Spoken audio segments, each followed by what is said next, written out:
Today's talk is how to attain supreme love, and it's one in a series that we've been sharing on the Narada Bhakti Sutras. So just a quick review before we embark on the subject for today. In Sutra 25, Narada said, Bhakti is greater than karma, greater than jnana, greater than Raja Yoga. Now here, Narada is referring to the ultimate end of devotion, which is union with Brahman. But why does Narada consider bhakti superior to the other three paths, karma, jnana, and Raja Yogas? Because bhakti is both the path and the goal. But if we study the other three paths, we also find the same for jnana yoga. Jnana is not the result of an effect. It is also inherent within us. The Atman, our true nature, dwells within. It is there. It has always been there. That is why we can think. That is why we can see. It is that consciousness which illumines the mind and senses. Without that, there is no comprehension. So our job as jnana yogis is to uncover the impediments that hide our true nature. And then we realize our true nature, which is one with Brahman. Karma yoga, on the other hand, leads us to freedom from all imperfections. So karma yoga is something we take recourse to solely to remove our bondage. But in the Ramakrishna Vedanta tradition, Vivekananda has raised the level of karma yoga to that same level that we find Sri Krishna sharing in the Bhagavad Gita. It is a path to realization. And if we truly are engaged in serving God and surrendering with every action, then we are indeed in a state of realization. Yoga, as in Raja Yoga, which is mind and sense control, in order to attain concentration of mind in meditation and union with the divine, are the disciplines that lead the aspirant to the goal. But in and of themselves, they are not the goal. So even though in the path of jnana, aspirants meditate on their unity with Brahman, jnana and bhakti ultimately can lead a sincere aspirant to the same truth of Brahman. Yes, the same truth of Brahman. It is possible to attain that on the path of bhakti. There are different levels of the chosen ideal revealing itself. These are stages of illumination, and the highest being that of the Atman, attainment of the Atman. Swami Bhuteshanand explains, bhakti is both the goal and the way. Is bhakti of the nature of the fruit of action? It has been specially characterized not as a fruit or a result, but as being of the nature of the result. This is because it is not something which is produced, but something which is the very nature of our being. So that love aspect of our being has always been there. And when we ripen our ego, that love ripens into devotion, spiritual devotion to God. The God we see in others, as well as the God we see in ourselves, along with the God, of course, which we see in our chosen ideal. So it is that which is already there within each one of us. So what is the proof? Atman is of the nature of Satchidananda.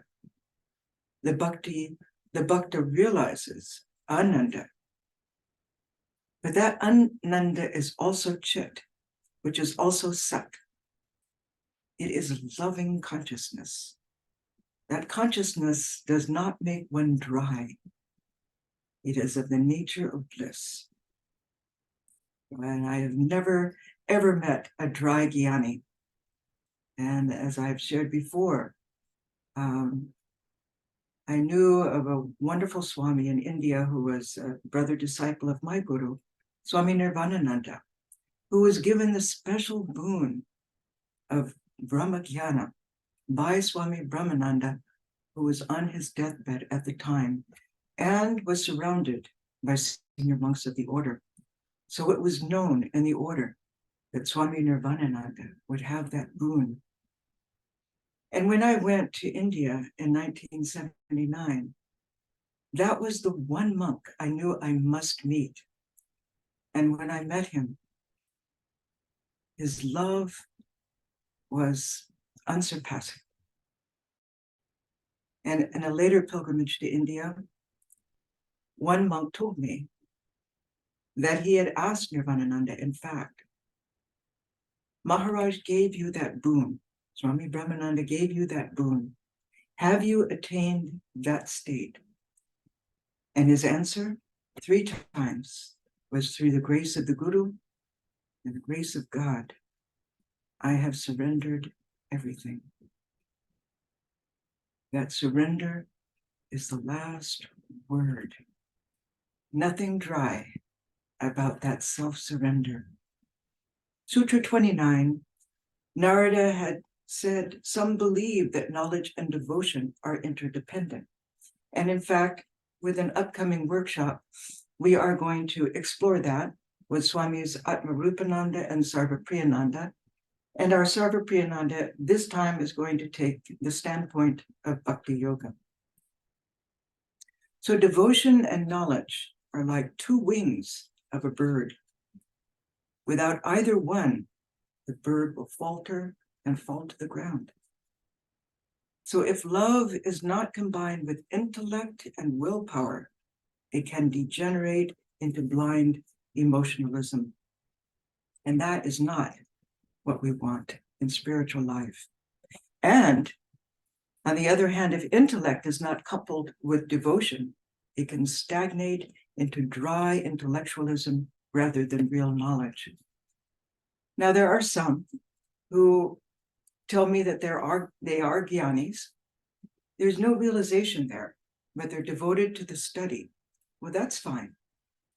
But please don't mislead yourself into thinking that when you study and understand a shloka, and the Swamis make it very understandable to you, and in fact, you feel that you really own that truth, your understanding is so invincible, that's different than actually realizing that truth, having the spiritual experience of that truth. It's not up here. It comes through the heart. It's a matter of realization. Swami Triyananda stated, jnana fully evolved becomes bhakti. We see this wonderful blend, jnana and bhakti, in Sri Ramakrishna and the direct disciples, and Holy Mother. Sri Ramakrishna explained, he alone who after reaching the nitya, the absolute, can dwell in the lila, the relative, and again climb from the lila to the nitya, has right knowledge and devotion. He goes on, sages like Narada cherished love of God after attaining the knowledge of Brahman. This is called Vijnana. So now we come to the Sutra 34, how to attain supreme love, and those sutras that follow will endorse that. Narada says, Tasya sadhanani gayantya charyaha. The great teachers describe in hymns and songs the following as the means of attaining devotion. So here the meaning of the word acharyas is one who has experienced the upward struggle for the truth and ultimately realized the truth, or one who has attained supreme love. What are the signs? First, humility. Sri Ramakrishna said, "What will a man accomplish by mere lectures without the commission from God? It is only the humble man who attains knowledge." Remember what Swami Nirvanananda said. Have you attained that knowledge, that boon? I have surrendered everything through the grace of the Guru and God. Humility. Purity. Sri Ramakrishna said, it is not enough for him to renounce only mentally. He should also renounce outwardly. Only then will his teaching bear fruit. So ultimately, aspirants following the Guru's instructions reach a stage. As Swami Brahmananda said, there is no greater Guru than your own mind. When the mind has been purified by prayer and contemplation, it will direct you from within. Even in your daily duties, this inner guide will guide you and will continue to help you until the goal is reached. Have intense love for God, and the mind will remain always tranquil and pure. So what is the importance of practicing spiritual discipline, we might ask? In John 1:5, we read, "The light shineth in darkness, and the darkness comprehended it not."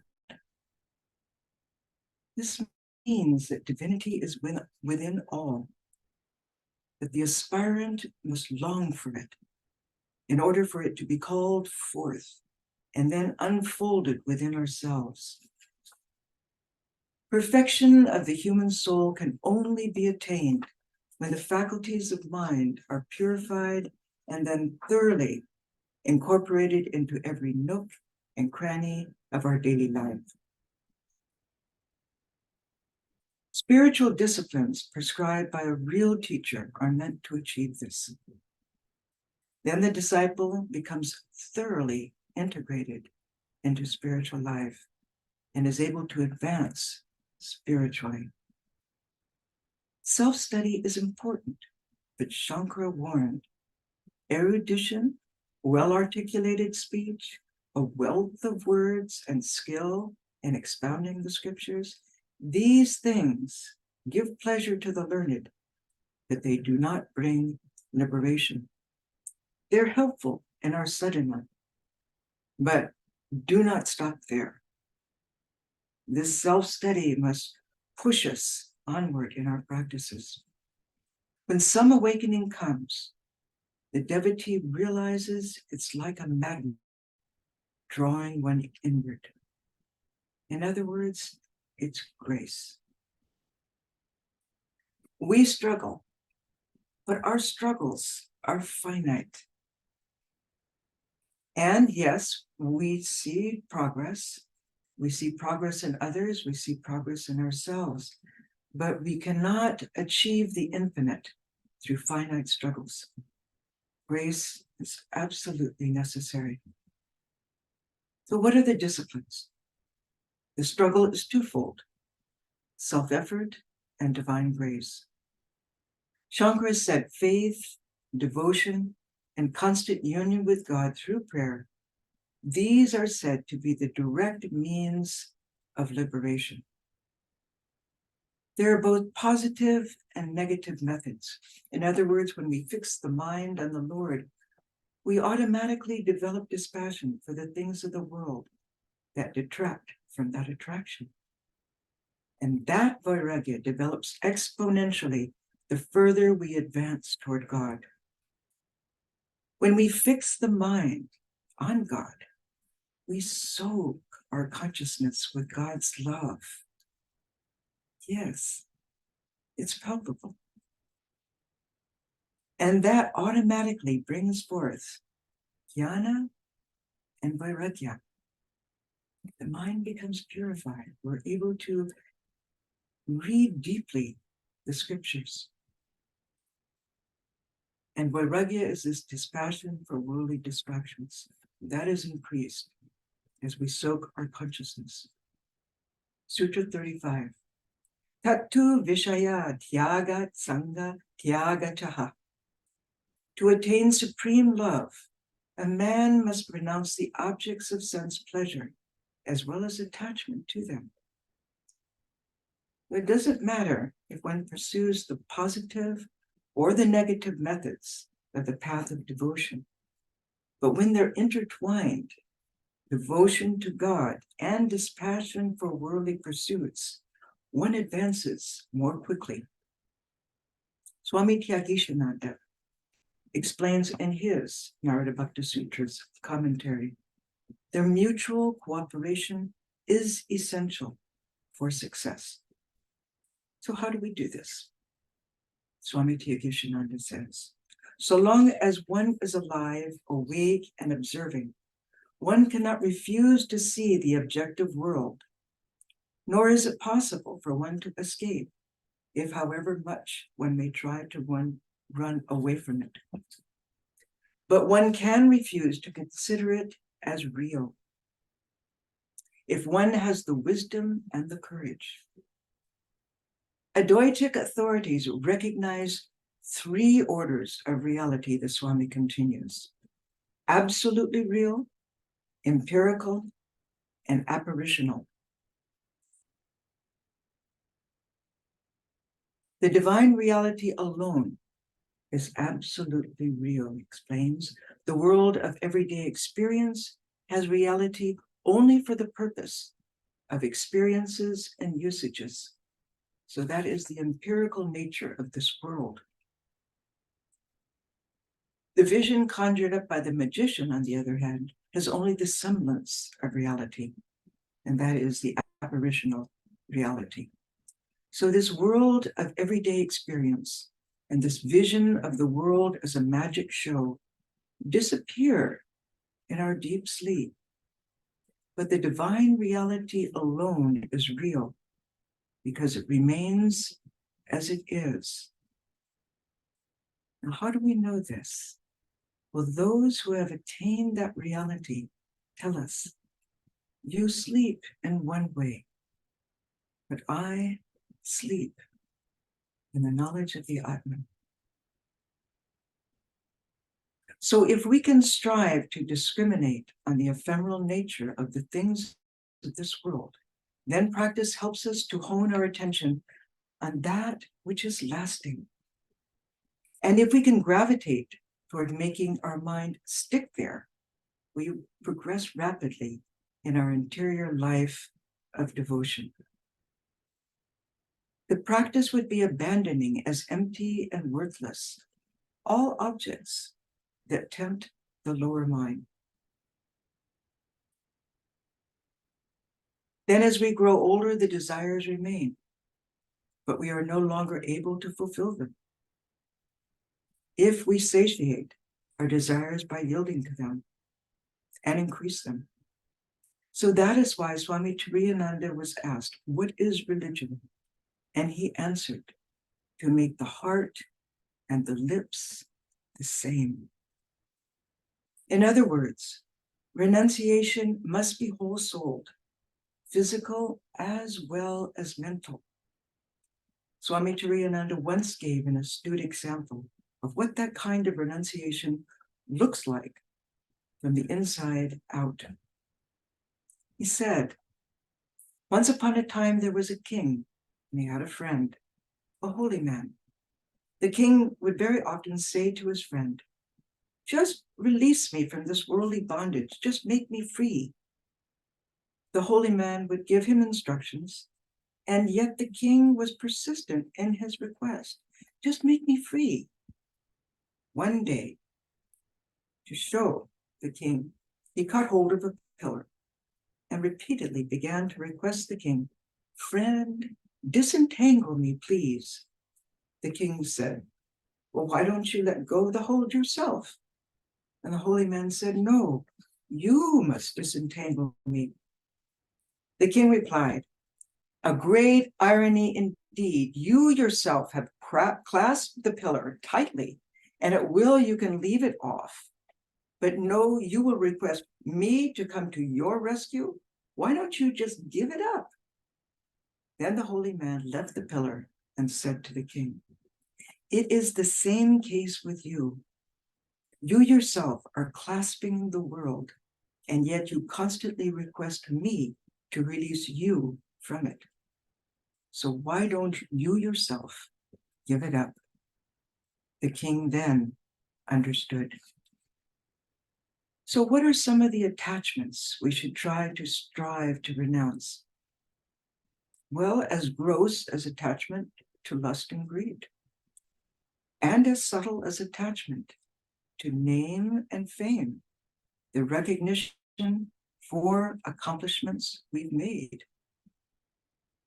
Swami Tyagishananda, in his Narada Bhakti Sutras commentary, explains, ultimately, all such renunciation means striving to see this world as it truly is, not as a phantom material world, but as pure consciousness, the Ananda of Satchidananda. All our baby steps of renunciation are taking us to that final lofty vision of the reality through the eyeglass of para bhakti, supreme devotion. So renunciation is the negative method in the path of devotion. Neti neti, negating the unreal for the real. In Sutra 36, Narada tells us, Avyavrita bhajana, supreme love is attained by uninterrupted and constant worship of God.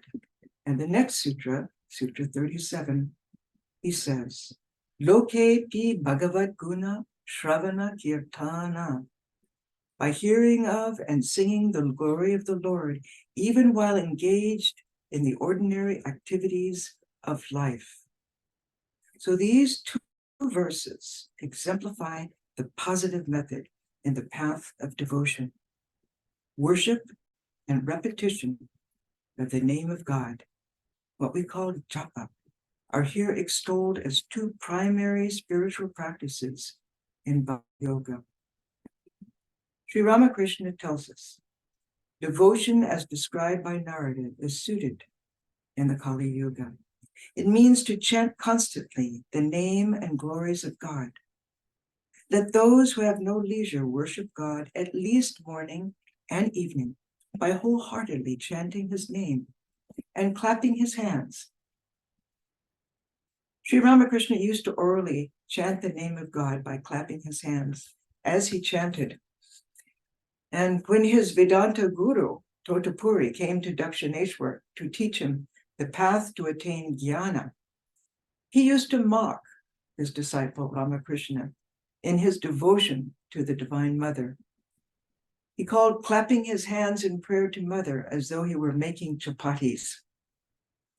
Then it so happened, Totapuri began to suffer from blood dysentery. This happened after he had counseled Sri Ramakrishna into the path of Advaita Vedanta, and Ramakrishna had attained that reality. And this blood dysentery was a pain so great, Totapuri decided to end his life. So he thought he would wade out into the Ganga. And one night he waded into the Ganga, and lo, he reached the other side. There was no water deep enough to drown himself.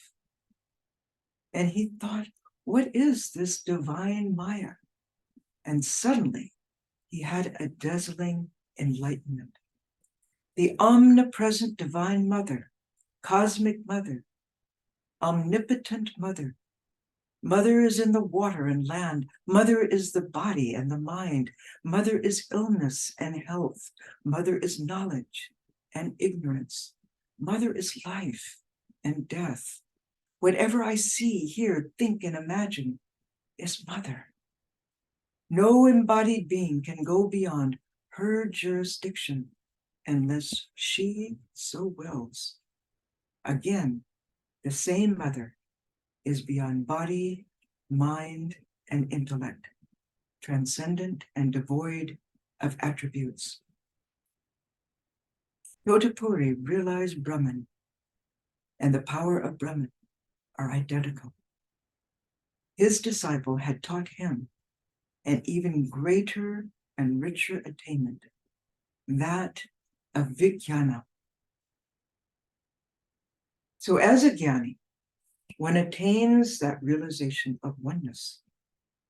Then one comes down and one experiences this world as a dream, dreamlike as Maya.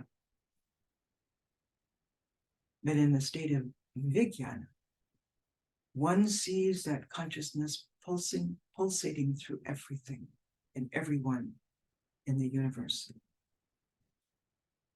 Sri Sarada Devi in the Nahabad at Dakshineshwar at 4 o'clock every morning would religiously sit for meditation. Then after finishing her duties, she sat for worship. Her worship, japa, and meditation took about 1.5 hours. Again in the evening, she sat for meditation.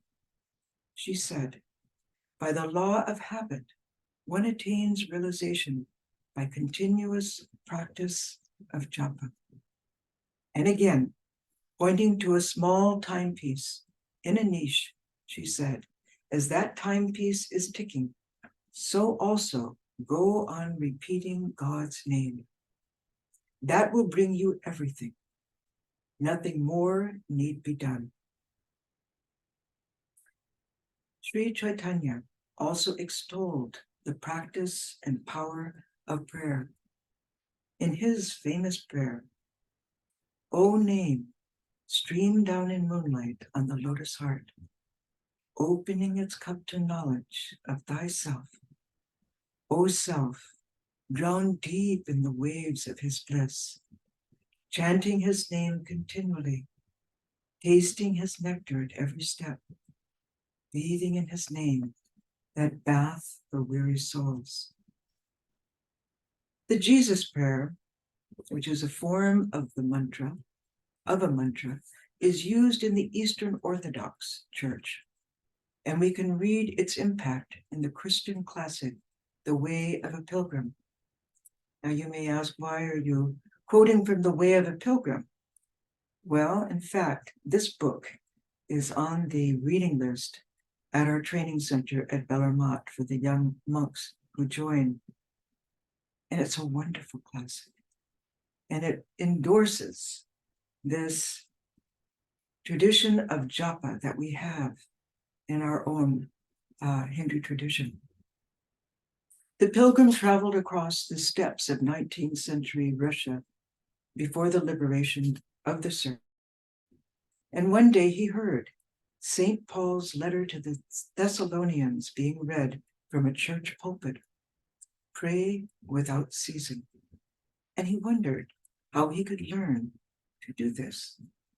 So he left home, came to the monastery where he met the starets, who became his spiritual teacher. And he taught him the secret of prayer. In The Way of the Pilgrim, we read, the continuous interior prayer of Jesus is a constant, uninterrupted calling upon the divine name of Jesus with the lips, in the spirit, in the heart, while forming a mental picture of his constant presence and imploring his grace during every occupation, at all times, in all places, even during sleep. The appeal is couched in these terms: Lord Jesus Christ, have mercy on me. One who accustoms himself to this appeal experiences as a result so deep a consolation and so great a need to offer the prayer always that he can no longer live without it, and it will continue to voice itself within him of its own accord. So this launched the peasant on a pilgrimage into the heart of Jesus' prayer, Lord Jesus Christ, have mercy on me. And during that process in his life, He came face to face with hurdles, spiritual milestones, and he met with obstacles and their remedies, and underwent successive elevated stages of prayer, just as we in our Ramakrishna Vedanta tradition do also. This is the power of prayer, of japa. So what were those milestones and elevated stages of prayer? We read in the Way of the Pilgrim.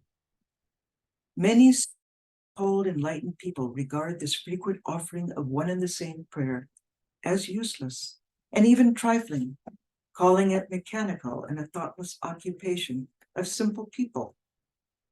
But unfortunately, they do not know the secret, which is revealed as a result of this mechanical process, this mechanical exercise. They do not know how this frequent service of the lips imperceptibly becomes a genuine appeal of the heart, sinks down into the inward life, becomes a delight, becomes, as it were, natural to the soul, bringing it light and nourishment and leading on to union with God. So with the routine practice of japa, over time, fatigue may naturally come. It may set in. And that is why regularity of practice is sustained by providing a variety of spiritual practices of one's routine: holy reading, devotional singing, karma yoga. Sri Ramakrishna gave many examples to illustrate how to orchestrate continuity in the midst of a variety of these devotional practices. The example he gave was in Kamapakur. I have seen the women of carpenter families making flattened rice with a husking machine. One woman kicks the end of the wooden beam, and another woman, while nursing her baby, turns the patty in the mortar dug in the earth. The second woman is always alert, lest the pestle of the machine should fall on her hand. With the other hand, she fries the soaked patty in a pan. Besides, she is talking with customers.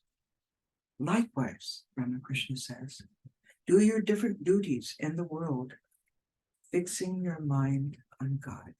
It's possible. Vivekananda extolled in his inspired talks, day and night think of God, and think of nothing else as far as possible. The daily necessary of thoughts can all be thought through God. Eat to him, he said, drink to him, sleep to him, see him in all. Talk of God to others. This is most beneficial. Sutra 38. Mukyatas tu mahat kripayoeva bhagavat kripa lisha va. The principal means of attaining bhakti is the grace of a great soul. Yes, sometimes without our knowing or even asking for it, the grace of God descends upon us directly or through the company of the holy. Holy company changes us. How? Sri Ramakrishna tells us in so many ways. He said, one finds peace of mind in the company of the holy. Why? Holy personalities emanate a peaceful vibration which comes from advanced spiritual practice. That vibration clears the mind of those who come within the vicinity of the holy-minded. One also develops a subtlety of mind to begin to comprehend the spirit of the scriptures. The atmosphere becomes very, very dim. We're able to see things more clearly. Sri Ramakrishna said, a person cannot comprehend spiritual things with his ordinary intelligence. To understand them, he must live in the company of holy persons. You learn to feel the pulse by living with a physician. So without sadhana and the company of the holy, one cannot grasp that God is the eternal substance. Sri Ramakrishna said, one gradually understands that God alone is the highest good, the eternal substance, and all else is transitory. One cannot grasp this without tapasya and the company of holy men. Sri Ramakrishna concludes, first, the company of holy men. That awakens Shraddha, faith in God. Then comes Nishtha, single-minded devotion to the ideal. In that stage, the devotee does not like to hear anything but talk about God. He performs only those acts that please God. After Nishtha comes bhakti, devotion to God. Then comes bhava, next mahabhava, then prema, and last of all, the attainment of God himself. But when holy company is not available, we find through the grace of God alone, we may attain devotion. The word grace means that it comes unconditionally, without any effort or desire on our part. Swami Bhutishananda, disciple of Swami Sardinanda, and the 12th president of the Ramakrishna order, explains in his Bhakti Sutras commentary, when we are fortunate to come into contact with a great soul, holy company produces its effect without fail. It is sure to produce the effect of rousing supreme devotion to God. My teacher used to say, yes, my child, it works. It does work. Sutra 39. Mahatsangas tu durlabhogam yo bhogas cha. It is hard to obtain the grace of a great soul because it is hard to recognize such a one. But if a person receives his grace, the effect is infallible. Swami Brahmananda disclosed, Sri Ramakrishna used to say, when a man finds an illumined guru, he is soon freed from the sense of ego, and he himself becomes illumined. But no man can free himself from the bonds of worldliness if he follows an ignorant teacher. There is suffering for both the disciple and the teacher. Beware of those teachers that do not live an ethical life, or who make tall claims of that I have realized such and such. Because though those who claim, our teachers tell us, have not had, and those who have realized never make claims. Brahmananda goes on, there is suffering for both the disciple and the teacher then, for how can he who is not illumined give illumination to another? How can he who has not found God and received his command, who has not been strengthened by the strength of God, give strength and help to another? How can the blind lead the blind? Only a free soul can give freedom to another. However, it's important to note that it's not always possible to recognize grace. When Swami Prabhupada was a young monk, he went through a period where he received such scoldings from Swami Brahmananda that he thought he had lost his love. He was then Abani, the young Abani, and he used to tell us, I could not endure the thought. That very night when Maharaj was scolding, I decided to run away from the monastery and hide myself forever. Thus resolved, I went next morning to prostrate before Maharaj and silently take my leave of him. I was about to go when he told me to sit down. For a while he continued to scold me, reminding me of all my faults. Then with a sudden change of manner and great earnestness, he asked, do you think you can run away from me? The mother holds the child on her lap and spanks him. And the child cries, Mother, Mother. Swami shared, never before had I been so deeply aware of his love and protection. All thought of running away was forgotten. His words soothed my burning heart. Then he said, our love is so deep that we do not let you know how much we love you. In spite of the reality and efficacy of grace in spiritual life, that is not to say that self-effort is not necessary. It is. Swami Brahmananda explained, Sri Ramakrishna used to say that the breeze of grace is always blowing, but you have to unfurl your sails. He would also say, when it is hot, one needs a fan, but the moment a cool breeze comes, you can stop fanning. Swami Vivekananda quoted the Bhagavad Gita, chapter 6, verse 5. One should raise the self by the self.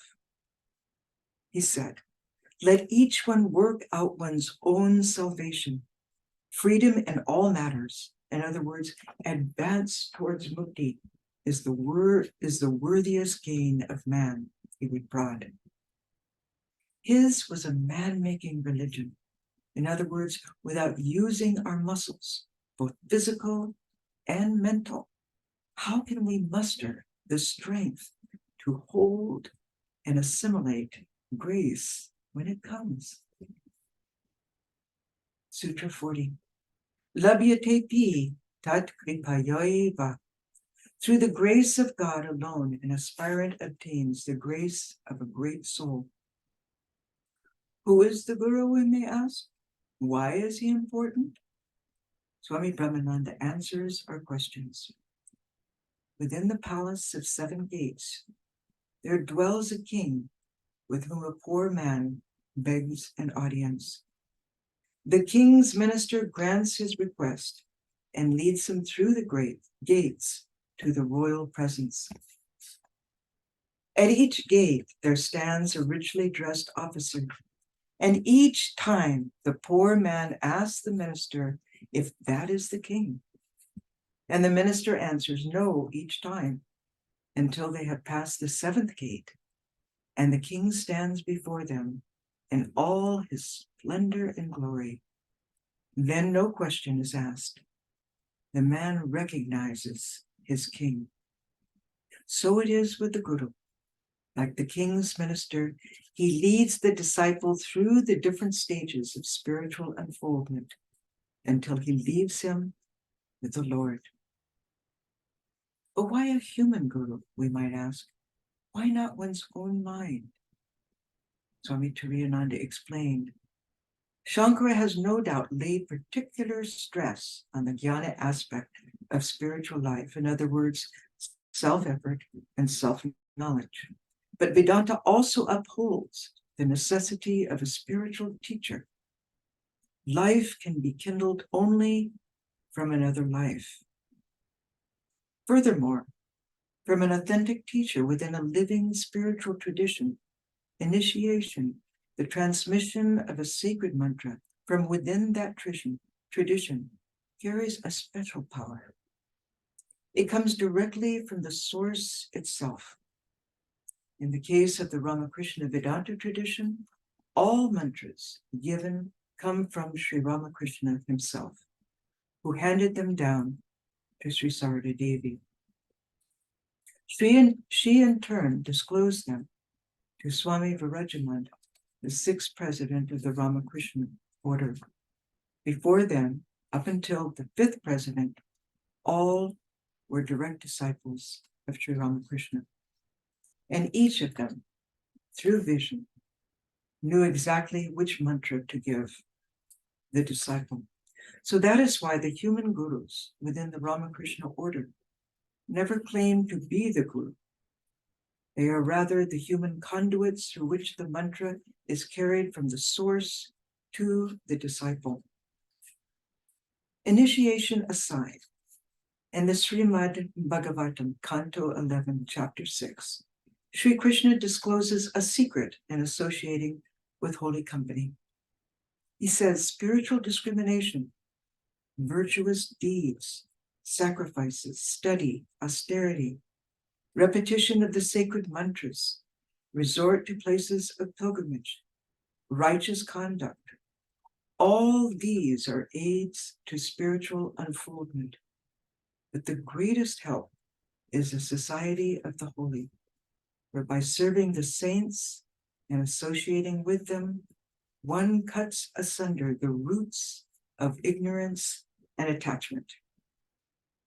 Many have attained the highest illumination, he continues, not by the study of the Vedas, nor yet by the practice of austerities, but merely by loving and serving the men of God. The illumined guru, in other words, opens the divine sight of the disciple. His power is infallible.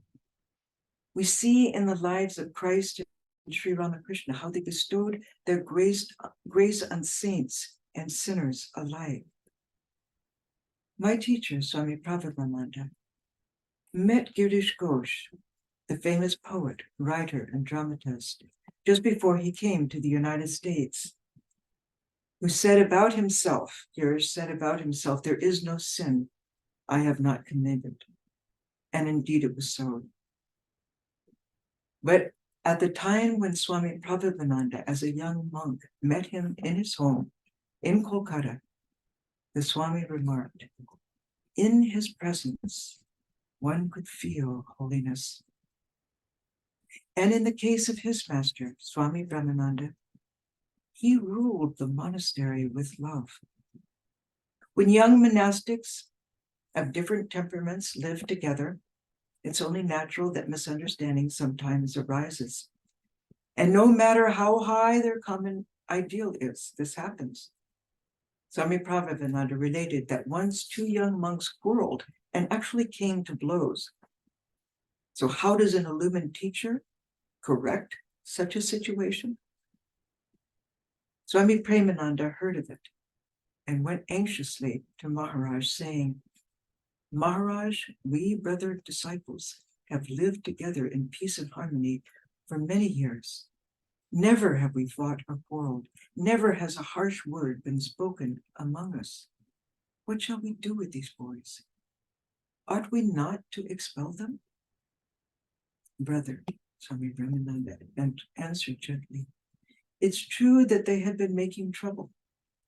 But remember also that they came here to take refuge at the blessed feet of Sri Ramakrishna. They look to you for counsel and guidance. Surely you can do something to transform their lives and bring love into their hearts." "You're right," Swami Premananda replied. "They have taken refuge here. But brother, it is you who must bless them and transform them." Then Swami Premananda gathered the monks together, seniors and novices alike, and led them in a procession to Maharaj. With folded hands, the Swami asked Maharaj to bless them all. As he spoke, Maharaj entered into an exalted mood. He became deeply absorbed. With his right hand, it was raised in benediction. Seeing this, Swami Premananda asked Swami Shuddhananda, a senior disciple of Swamiji, to prostrate before Maharaj and receive his blessing.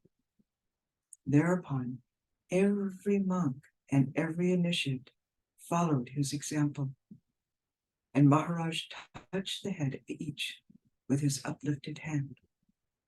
Swami Prabhupada then related to us, "Speaking from my own experience, I can only say that that touch was like a cooling spring to a fevered body. It gave one an inner exaltation which could be felt but not described. All our troubles were forgotten, and our hearts were full of love." So this is how the grace of God descends to great souls who have manifest bhakti, divine love, in their lives.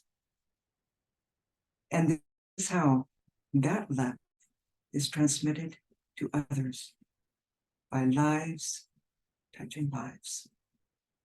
Om Shanti, Shanti, Shanti.